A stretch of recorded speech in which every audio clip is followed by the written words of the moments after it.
Welcome to the first ever episode of TileTalks.expert, where industry experts will have open conversations about the industry, their insights and developments happening within it. We understand as a company, the tile industry, it's evolved massively, a bit like everything in the last 10 years. So we sort of wanted to run a podcast with everybody from tilers to interior designers. So watch this episode if you like it. Feel free, comment, who would you like to see, what would you like to see more of? And today's guest is Sam from Peter Samuel Stone. Sam's been tiling for over 17 years. He's a perfectionist. His work is second to none, and he drives me mad sometimes because he's so picky with certain things. But that's a brilliant trait to have in the tile industry. So without further ado, Mr. Sam Walker. Nice. Thanks for coming, Sam. Thanks for coming. Why did you get into tiling? What was it that made you decide to go? Because I believe you was a firefighter. I was a part-time. Part-time? Yeah, part-time firefighter. Good question. I wasn't quite good enough to be a Concorde pilot. So I thought I'd do second best and become a tiler. No, what it was is I found tiling had so many different aspects to it. Physically, being a tradesperson, a little bit of maths, obviously working out, dealing with the clients, sales and design really. It's a trade that's great to produce work and stand back and get job satisfaction from really. So that's why I sort of went into the tiling side of things. So obviously the industry's changed massively since you're 17 years ago. I'd imagine when you first started you were fitting bright yellow 10x10 tiles and cutting round toilets, cutting round sinks, and how things have changed. So what would you say over your time in the industry? What's the biggest change that you've seen?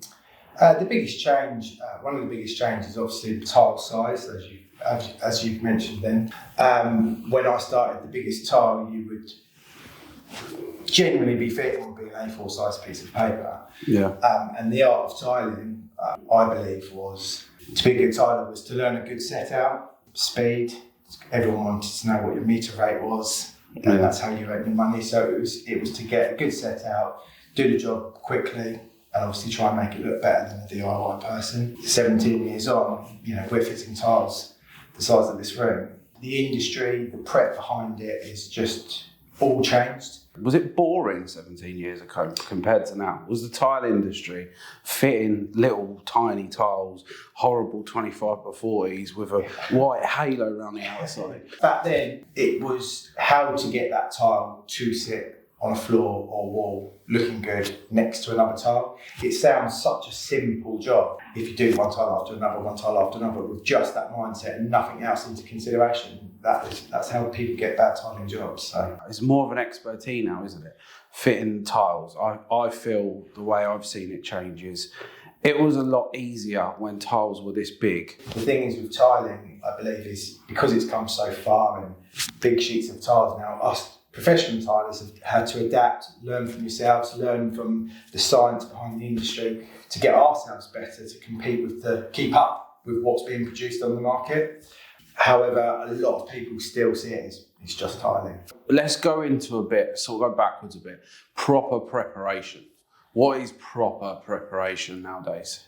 Preparation is absolutely key in our industry, and I think you agree with me on that. Yeah, 100%. You could be the best tiler in the world, and there's many fantastic tilers out there who can work magic with these porcelain tiles, but there is only X amount of tolerances they can use with the materials being used and the product itself. So we need preparation behind to get these tiles looking great, and I think the key to a good finish is the preparation. There's so many ways to prep, there's so many methods and materials to use to get that better finish. We just need more knowledge more understanding from builders, customers themselves, a little bit of research just to understand that spending that money behind the tile, I appreciate you're spending a lot of money, but that preparation is key for that tiler, one, to do his job quicker, and two, to get the ultimate finish. If you're not preparing your own job, you like to see when you walk into a bathroom, a kitchen? So tilers need to be spending time with the client. The clients need to be researching the product they're buying, so that the correct prep and the correct methods to fit that product. And the trades before just need a little bit more understanding of where tiles have come from and to where they're going. I think it's the same in a lot of the trade industries. The sparkies hate the plasterers hate the sparkies, the dry liners. I think it's down to everyone's trying to earn their money, and secondly, lack of interest in another man's trade. Yeah, you're so busy learning your own trade, and there's us, talking now how important tiling is. But I'm sure other trades feel exactly the same about their trade. Yeah. And I'm sure there's some trades out there probably tilers piss off. I know kitchen fitters get frustrated with us because the floor's not finished or whatever. Yeah. It's just understanding everyone's trade and what you're trying to achieve and the level that you're trying to achieve it at. Yeah. And then moving forward with the customer then. What is your perfect setup, your perfect customer? Like, what is perfect that? Job? The perfect job. What excites me? That excites you, that makes your life easier, that makes you really want to get up and... Obviously, a nice tile. Yep. A tile I like, it always helps if you like what you're fitting. A customer that's done a little bit of research, so they appreciate what they've bought and appreciate what you're going to then trying to achieve for them. A customer that listens to your expertise of what you're trying to achieve. Somewhere to work, somewhere to cut, and good preparation. Obviously, the designs on tiles. Obviously, you're now going into more of like a natural stone sort of element because it's a niche market. But some of the porcelains now, you wouldn't tell the difference if that was a real marble or a porcelain, would you? Because of the definition in the print. No. I've always liked fitting natural products, stone, just simply for the setting and the. I like that more country sort of look. Talk to me about tile trims versus mitered edges. Oh, I'm so glad miters have come. Mitered edges are more popular now. Tile trims were just horrendous. I think that's down to where tiles have come, really. I mean, back in the day, with a brown biscuit and a glazed tile, it made sense to use a trim. With the tiles and the porcelain that you're producing and selling now, the finish has to be a mitre, I believe. Did I like it at the beginning? It's one of them things that all in our industry, you get so used to fitting the tile trim. In your brain, when miters, people are asking for mitered edges, mitered niches, you're thinking, this is going to take me so much longer, I haven't got the money on the job, am I going to make it look smart, am I going to wreck a tile by doing it? But it's just about slowing your mentality down, slowing the process down, completely forgetting about the money on the job. It's about giving the customer what they want, making that product that they've spent hundreds or maybe thousands of pounds on looking its best. And I believe that's the way forward to the miters. Yeah, I mean, trims have come a long way though as well. The trims that you see out, the powder coated trims, is very good for either colour matching tiles or colour matching grout, or making a feature, just picking out details of people's sanitary wear to match a trim. Back in the day, the plastic round edge trims, they need to be binned. I asked our little friend, the AI bot, the other day, a couple of questions about tiling. Why is it important to hire a professional tiler? Hiring a professional tiler is important because they have the skills and experience necessary to properly install tiles. This includes correct measuring and preparing of surfaces, cutting tiles to fit, and properly applying adhesive and grout. A professional tiler will also be familiar with industry standards and building codes and will be able to complete the job in a timely and efficient manner. Additionally, using a professional tiler can help ensure that the finished product looks great and will last for many years. Now, that's come from a robot, but I couldn't agree more with that. 100%. Music to a tiler's ear, that. And we see so many jobs. My builder can do it cheaper than the tiler. As a tiler, what is your view on that? It'd be nice if the customer was to listen and let me educate them, but sometimes it comes down to price. And if a builder can do it cheaper, a customer will just think it's just tiling. It's going back to the beginning of this conversation. It's lack of knowledge within the game. Everyone sees it as just tiling. Do you know what annoys me about the tiling game? Is when you clearly see someone who's able to do it and they do it to cut corners. And tiling is one of them games that everything's hidden. So lots of people can, or not lots of people do, lots of people could cut corners. Well, we've seen it a couple of times, and it's to do with the wrong adhesives being used. So we had a floor, 250 square metre floor, looked absolutely stunning, but the builder didn't listen to the advice, take the latents off the screed and use a proper adhesive. And this is what I'm saying about education. People still think it's just tiling. People are spending thousands of pounds on this product. Yeah. They want it to last. We had a customer once and they had it all done. A builder or a guy, a local handyman did the job. Everything was fitted. The customer was on holiday. They came back and it was dire. And they stuck the tiles on the wall. And in the end, the bathroom had to be completely stripped back to stud work because plasterboard came off of the tiles. Now, it cost her thousands. She never got anything out of the guy that did it. It's criminal to hear things like that. You know, carpenters are very high skilled tradesmen. But you know, like if you put a piece of wood up or you build a wardrobe and it has a chip in it, you can sand that down and generally doesn't affect the rest of what you've built. Yeah. The thing is with tiling is when you're fitting thousands of pounds worth of product and one has a little chip in it, it's no good. It's got to come out. Yeah. So not done correctly, people could be in, thousands of pounds of trouble by not picking the right tradesman to fit that product. That we have. So what about this one, Sam? Large format porcelain is too heavy for my walls. Who said this? All the time. A tiler has gone to a customer's job and said that porcelain, for example, let's say a porcelain, is too heavy for the bathroom walls. Yeah. So if you hear things like that, someone hasn't spent long enough in their industry and isn't competent within their work. There's many products that you sell or provide or building materials that people use that is quite capable of taking these large formats out. Otherwise, they wouldn't have been designed to go onto your walls. Well, you did a job, didn't you? A 120 by 120 porcelain on a ceiling of a bathroom. Yeah, it was in a steam room. It was a steam room. With spotlights in. Is it still there? Yeah. The tires are still on the ceiling? I hope so, yeah, absolutely. So, come on, Sam, you got a horror story from your 17 years in the industry. No, all good. What, everything? Absolutely perfect. No, yeah, I am, yeah. Go on. I'd laid 75 metres of black limestone. Yeah. And where I've been walking, laying it, obviously there was bits of adhesive. I was very new to the industry, but yeah, I pushed it with cement away and burnt the stone. What, burn it? What, acid burn? Yeah, it took the pigment out of the stone. So yeah, I had to fix it by using colour intensifier. I said I'd be prepared to rip it up and replace it if they were unhappy, but the colour intensifier works. They were happy, but yeah, big lesson learned.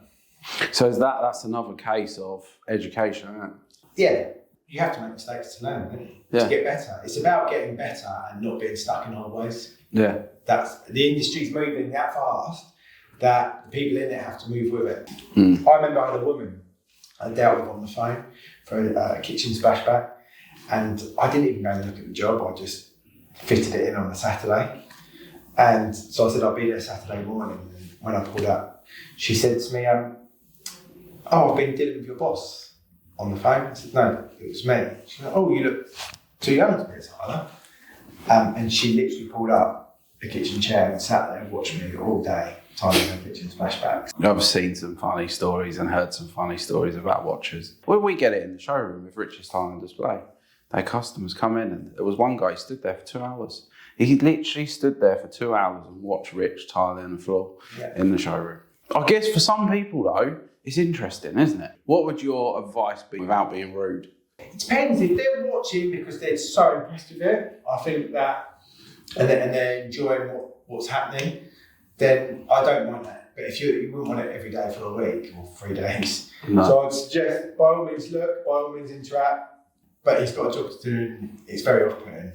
Yeah, for someone. It can be very off-putting. If it's just because they're wanting to talk, then give the tiler space, let them get done. Then chat at the end of the job. So is there a job you've done in your tile career that you really remember and you're like, I'd do that every single day if I could? Yeah. The job where I tiled 1.2 by 1.2 in the steam room, obviously they were on the ceiling, it had mitre seats, and it was vein match. I was nervous, but it's when it's completed and you look back and you see the customer's face, and you look at it and you created that. That's the good feeling about it. The more you do it, the less nervous you get. Right, 3 bits of advice for someone who is thinking about following your path and becoming a tiler in 2023. Work with someone closely that has been in the industry for more than 10 years, especially in the last 10 years. Don't just think it's tiling. There's so much more to it. Don't Be cocky, take your time, practice, and research the products. Do you think that some people, because it's just tiling, you get a lot of people that just pick up and decide to want to do a trade, and rather than going to college to become an electrician, that scares people, or plumbing, that's, I can't just do plumbing, you need certificates. In the tiling industry, it's not enough certificate level.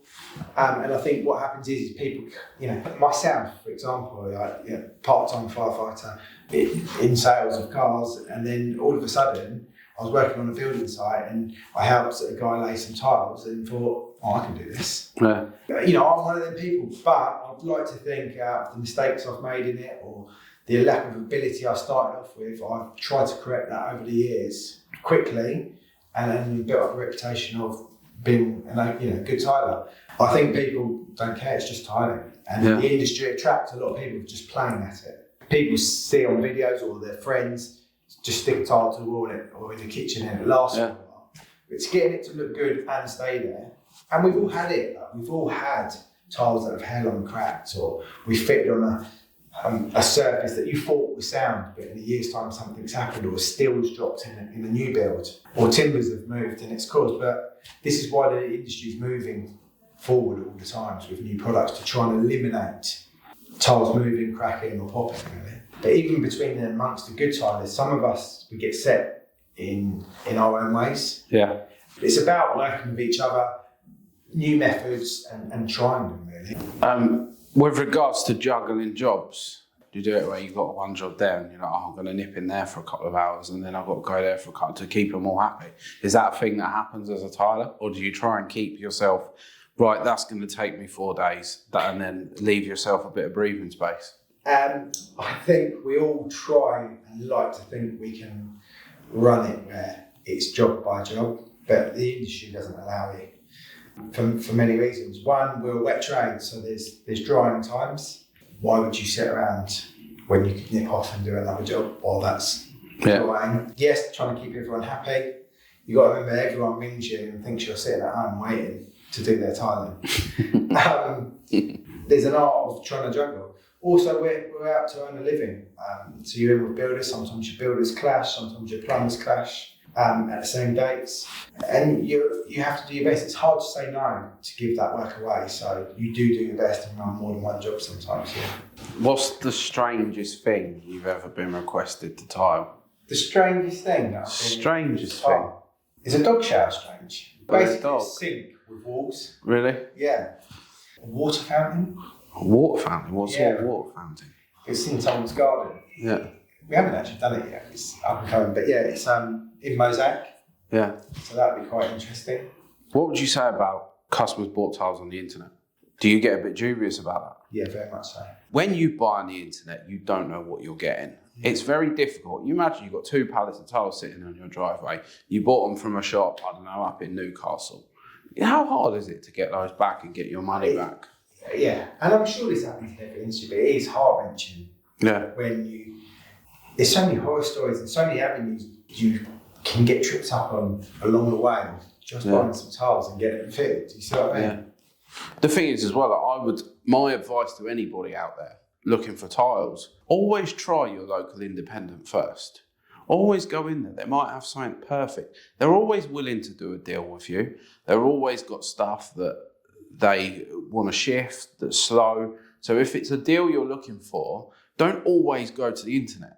Go and see your local independent first, because you might be surprised. They care as well. They care a lot more about their customers. The staff there will be professional, knowledgeable, so they'll give you an honest answer. So, Sam, thank you for taking the time to come on the first ever of what we hope many episodes of TileTalks.expert. Thank you for having me. For coming on as a guest. We got you a couple of really exciting super long trousers. One for you, there's one for Pete. Thank you for your time. Thanks for coming. Much appreciated. And if you've liked what we've seen, or you want to see more, or you want questions to ask, we're going to have some interesting guests on this, hopefully over the next coming months, from adhesive manufacturers to tool suppliers to customers who have been down the journey of buying tiles for their house, any advice that they want to give you. And we just want an open conversation. So if there's anything you want to see, then hit us up in the comments. and we look forward to seeing you on the next episode.